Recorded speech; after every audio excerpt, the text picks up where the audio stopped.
We are Free Radical. I am Bethany Slinn, and the following is a two-way dialogue. Please continue interacting with what we're speaking about here. Review us, comment, and share with your friends. We create space for young people to tell their stories about themselves and the world, physically, mentally, and digitally. Ready for a photo? To the left, to the left, to the right. Did you manage to take your hands off the road? No, I was too scared, but they said you can. No, I tried it. It's all right, but I needed the security. I still need the security. Still, of the yeah, road. one hand. I took it off, but I was. It can be scary if you've never done it before. Well, it's not that. It's very, if I get a comfortable position. Yeah. But I suppose from a psychological point of view, even though I'm safe, you kind of think you're not. No, that's like the old brain, isn't it? It's like, don't let go. Yeah. Don't let go. So welcome to this event. We're kicking off the Festival of Audacity over the whole of the weekend. You'll be able to go to various venues and see some unusual, uncanny and thrilling arts events. So at the end of September, we hosted Festival of Audacity, where international and local art activists took over unusual and public spaces in Birmingham, making the city our stage. As part of this, two of our events collaborated, and we had a Headspace versus Backlash Against The Bland. And this time we were asking the question, can art endanger your mental health? Now, this is a question that's quite close to my heart, and is quite close to the hearts of, sadly, a lot of young people in Birmingham. We've just released our annual Brum Youth Trends report, and it's kind of hard to read that currently in Birmingham 58% of young people report feeling anxious some or all of the time. As an organisation which supports young people to create art for change, we feel like we are slightly biased in the belief that arts are positive and beneficial to a good mental health and well-being. So we invited a range of speakers to give us a more balanced view. But we couldn't just have a panel, no, could we? On Thursday the 27th of September, we hoisted up experts to the ceiling of Quantum Exhibition Centre and asked the audience to rate them on their answers. And the following clip suggests that they didn't quite realise what they got themselves into.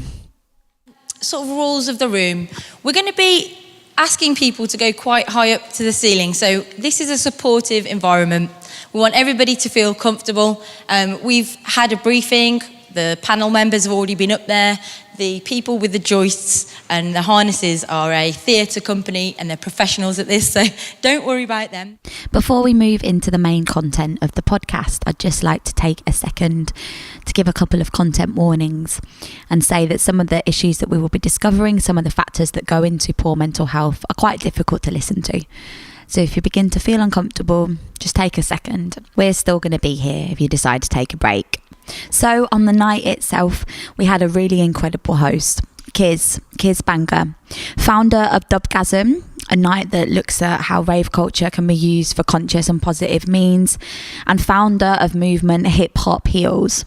Having worked within so many different intersections of the field for so long in Birmingham, we couldn't think of anybody more qualified to answer the question, can art endanger your mental health? Right then. So we're going to start off today with panel member number one. Could you introduce who you are, please, to the audience? Hi, I'm Caroline. My name's Caroline Horton. I'm a theatre maker. I tend to write and perform. I work collaboratively. I devise work. So that means I work really closely with a director, a designer, and usually an ensemble. Sometimes I make solo work. I guess one of the reasons Mira asked me along here today is that quite a bit of the work I've made draws on my own experiences of mental health. I made a show called Mess about anorexia. I'm working on another one at the moment about long-term recovery. So I can think of ways that it does. I can think of things that if you're working as an artist, stuff like the instability, the economic instability, all of that on the face of it, yeah, okay, maybe there are some challenges there, but I think fundamentally, for me, it's the opposite. I think it opens up spaces in our world that there aren't enough of. I think we live in a world where capitalism is the king, and everything needs to happen fast, and it needs to happen to make money. So this enormous pressure to be productive and to not break. There isn't time or space, I think, in the paradigm in which we currently live in, of when we, as humans, we break a bit, whether it's depression, it's anxiety, it's I'm just knackered and I need a rest and I need not to be working all these hours for not enough money. Whatever it is for each different person, there isn't space for that in the world in which we live. And I think art, generally, and especially when it's good, and that is different for everyone, but I think it offers us those spaces. It offers us those spaces to connect with other humans. It offers us a space to feel less alone. So if we see something on the stage or in a piece of visual art, or we hear someone perform a poem and we're like, yeah, that's a bit of my story in there, we're less alone. I think when the opposite happens and we hear something that moves us, but the actual experience is a million miles from what we've experienced ourselves, again, it gives us an opportunity to connect. And the last thing I was going to say was, I suppose thinking about the art I've made that directly engages with ideas around mental illness, is that risky? Is that somewhere where, art does endanger my mental health? Again, I'd say no. I'd say it was an opportunity for both me as the artist or as an audience member to connect with the darkness that is part of being a human. And again, which I would say in the world in which we live in, there isn't enough space to sit and be with that and accept a level of that. To be quite honest, I could have listened to Caroline talk for the rest of my life. And I really appreciated some of the perspectives she put forward, being close to the ways that I view art as a space to break, as a space to share thought, new perspectives, a place for connection and healing, and a tool for social cohesion.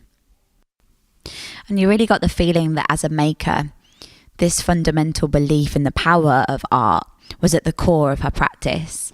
However, while she went into quite a lot of detail about how the arts can serve to heal the collective, to heal society and lead to social cohesion, some of the audience members were a little bit more doubtful about the toll that that plays on the individual, the maker, and the artist themselves. I suppose it's to think about that other viewpoint.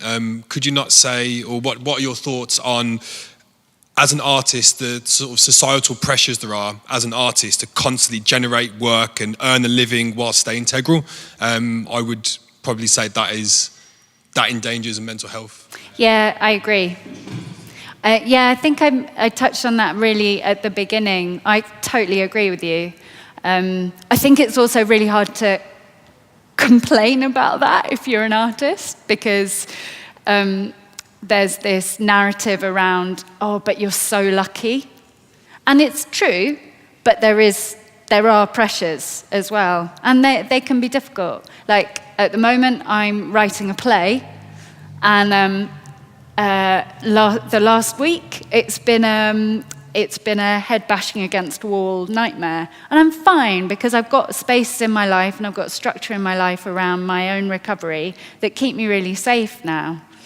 And that wasn't maybe always true. So I think there are things like that can. And I think stuff like the instability of it, definitely. But I suppose when I came back to the question, I was like, does my... I feel like it's so important in the world, and I feel like the world doesn't give it the value it needs. So I kind of wanted to really fight its corner. But I hear you. I agree on that. Sorry. I think the problem is not art in itself as an expression, but I think it's more to do with like society and the pressures which come with that. So obviously within a capitalist society, having to constantly produce all the time, that affects the way that we produce art. And obviously there's the pressures of constantly having to be creative and stuff like that. So I think it's more of a society thing as opposed to the expression. So I agree with your point. Which is a really interesting point. Slightly annoying because it's something that we don't have much control over. Is that capitalism in the West makes us move really, really fast. And that although art can give us space to stop and feel, there's a lot of pressure on the maker and the creator, the performer, to fit as much as they can into that limited timescale. Within an economy that some might say isn't exactly geared up the best way that it could be to make life easy for them. Note the underlying tone of bitterness in these comments. Our second speaker of the night had a lot to say about the nature of the society that we are producing work in. But before we move on to Martin, let's have a musical interlude.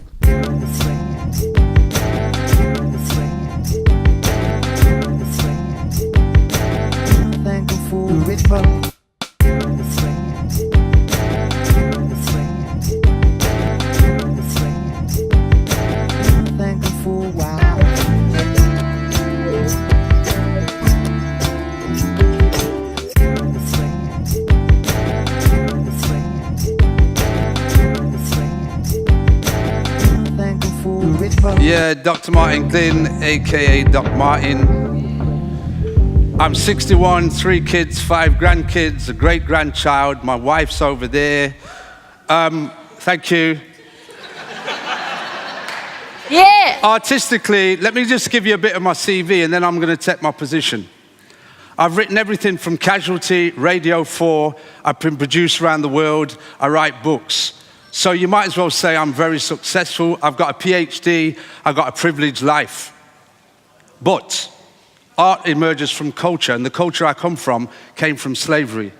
So my work is all about struggle.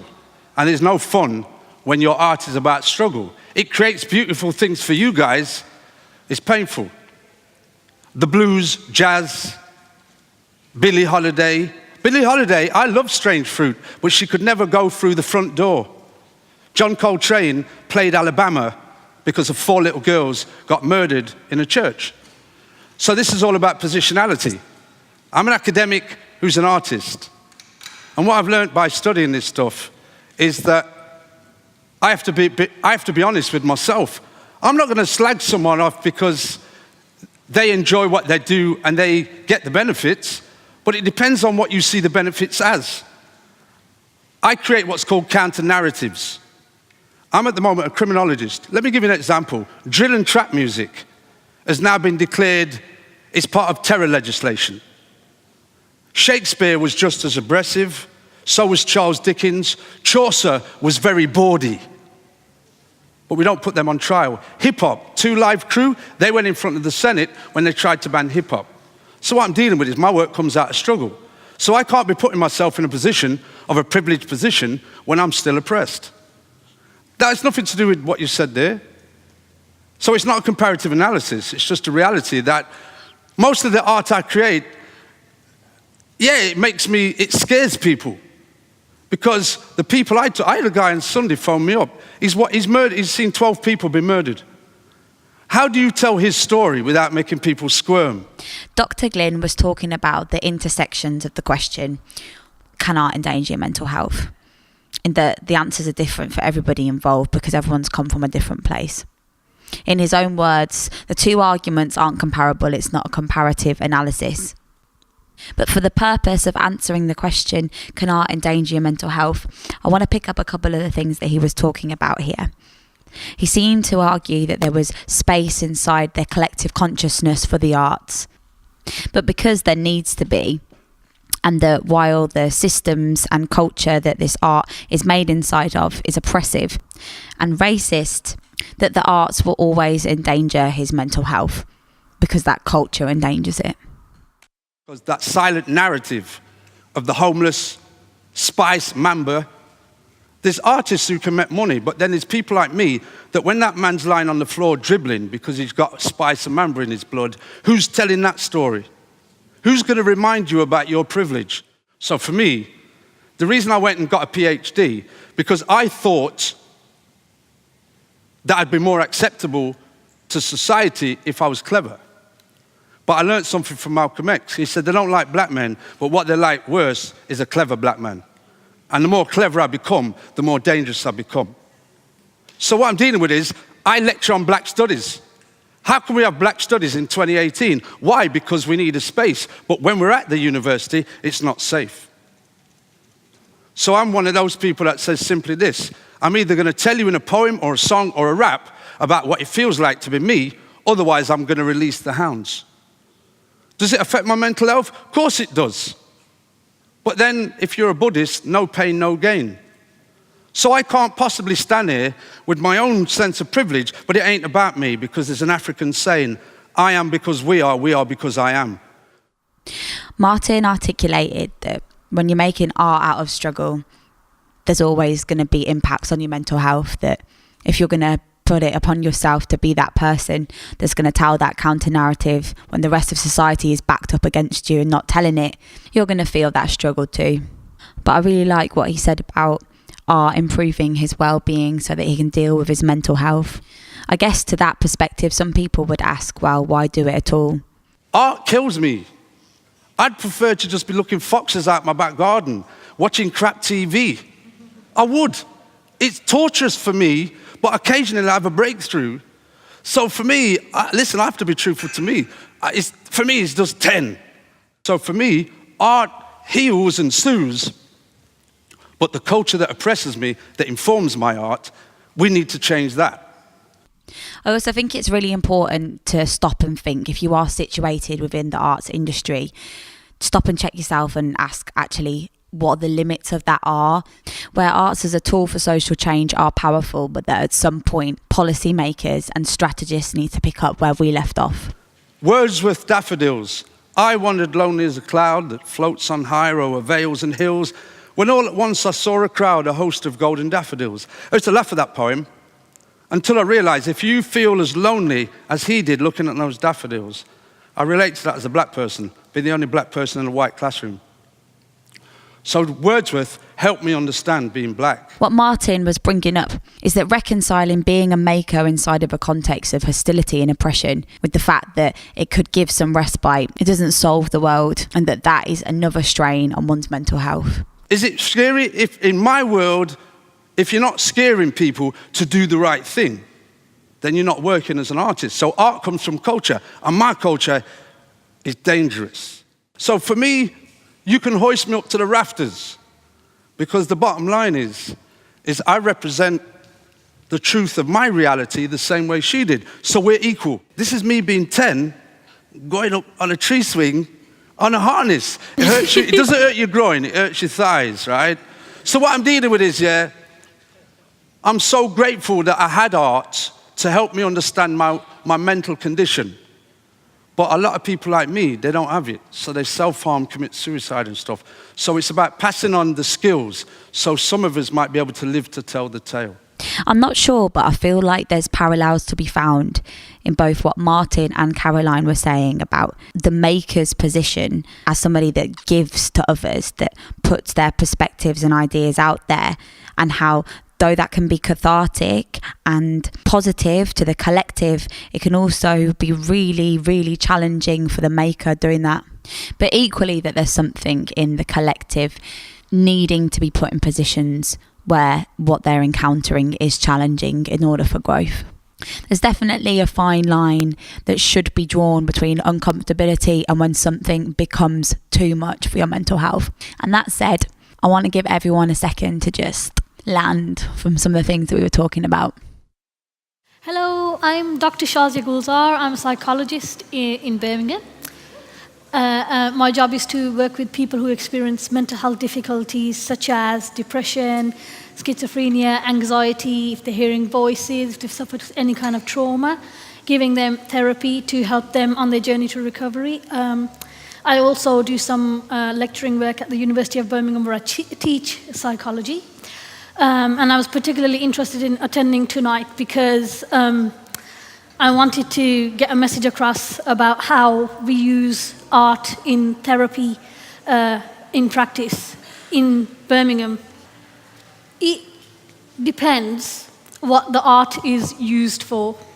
So in therapy, we use art as a form of expressing your experiences or expressing how you're feeling right now, because sometimes words can fail us. So that is where art comes in.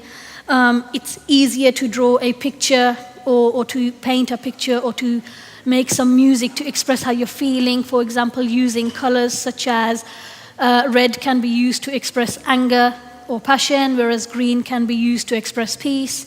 And you don't have to be a full-blown talented artist to benefit from art therapy. You just need to have creativity and imagination, which everybody here has.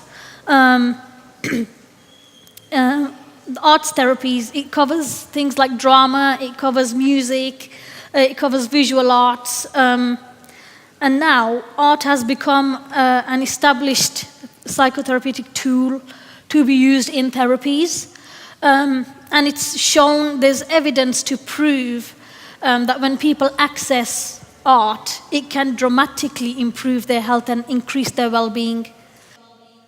Can I just ask you to elaborate that? A few years ago, I discovered the arts and health movement, and I found it mind-boggling. How can the arts actually impact on your physiology? So it depends. It depends on what type of art you're using. So, for example, if you're listening to music in therapy, we can use music as a form of treatment. If you're listening to happy music, kind of uplifting music, it's going to be beneficial for your mental health. However, if you're listening to really sad music, it's gonna endanger your mental health. You're gonna feel even worse than you did to begin with. So I was really excited to hear from Shazia as a psychotherapist, mostly to kind of like validate my own opinion that the arts are good for us. And she makes therapy sound really, really fun. But it's really fascinating to hear that the arts are used within psychotherapy and also the physiological effects of them on the body and multiple different mediums and kinds as well.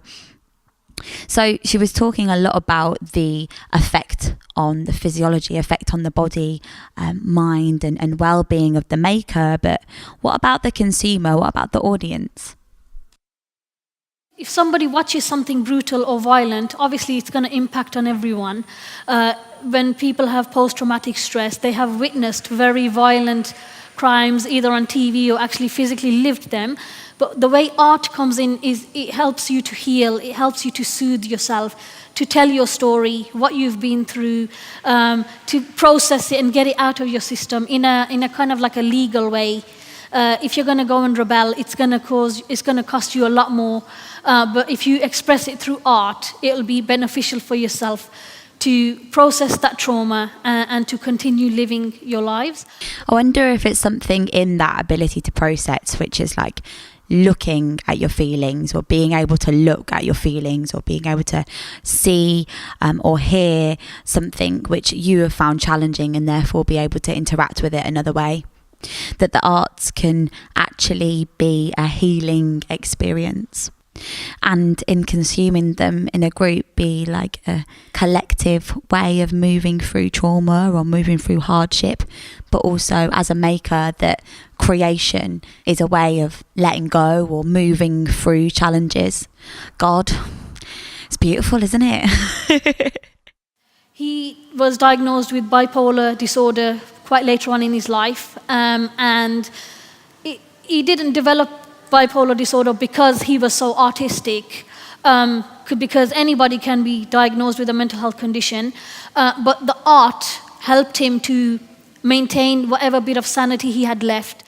So I think Vincent van Gogh is used as a common reference point to talk about artists and mental health, and that we could be using other examples, Leonora Carrington, Glenn Ligon, Tracy Emin, and looking at the intersections of mental health within their work, move this narrative away from Vincent van Gogh. But I think what Shazia was bringing up there was this weird stereotype that all artists have poor mental health, or because you make art and because you take time to look out of the world that you must be mentally ill.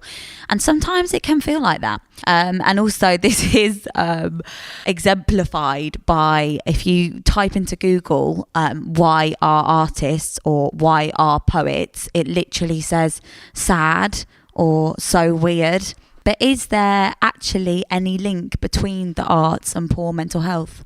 There is a link between mental illness and art. Any kind of art, so it's drama, music, painting, creative writing. There's a very strong link. So if somebody is suffering from, say, depression, they're generally more predisposed to making music, making paintings, very talented, very amazing artwork. But in terms of art, you focus on the individual. They are using the art to heal themselves. That's a genetic kind of predisposition. They will do that naturally. Nobody will tell them how to pick up a guitar and play it. Nobody will tell them how to stop painting.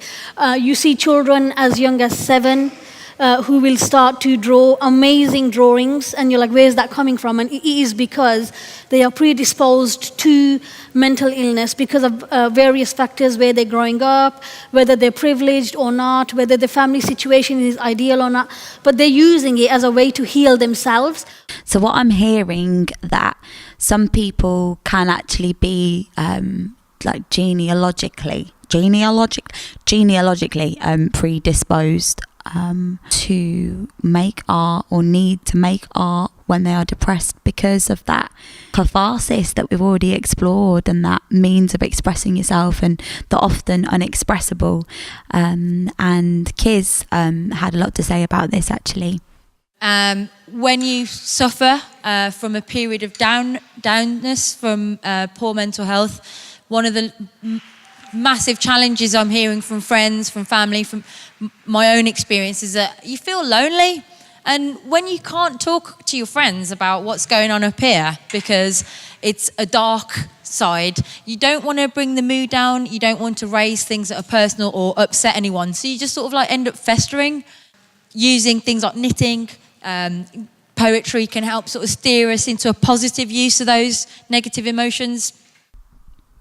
When Kiz and Shazia were talking about this on the night, I remember feeling, first of all, an overwhelming sense of relief, looking around me and realising that there were so many people in the room sat down to talk about this issue, and that in this day and age that we can sit around to talk about this issue, and that we don't discuss these things to our notebook, although it can be very cathartic, that we have the spaces to talk openly about our mental health and share tips and give solidarity for feeling this way.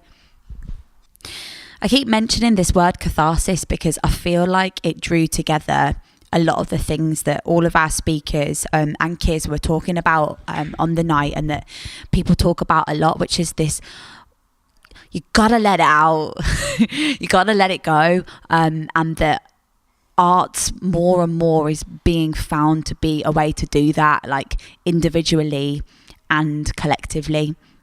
And whatever it is for you, find it. Like, ain't no one judging, just do your thing, find your thing, but geez, find something.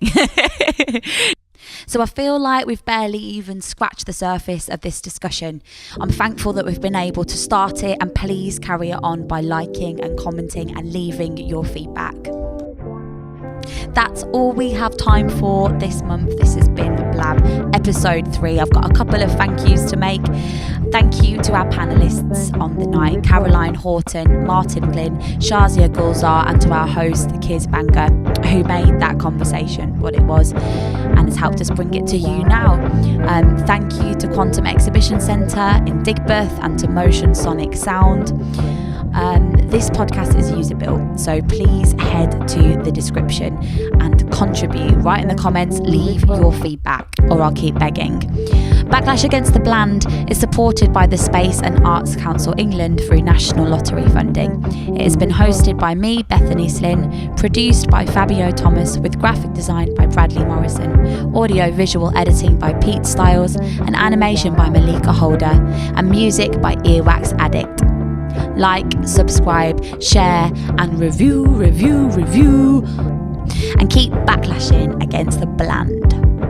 Blurb.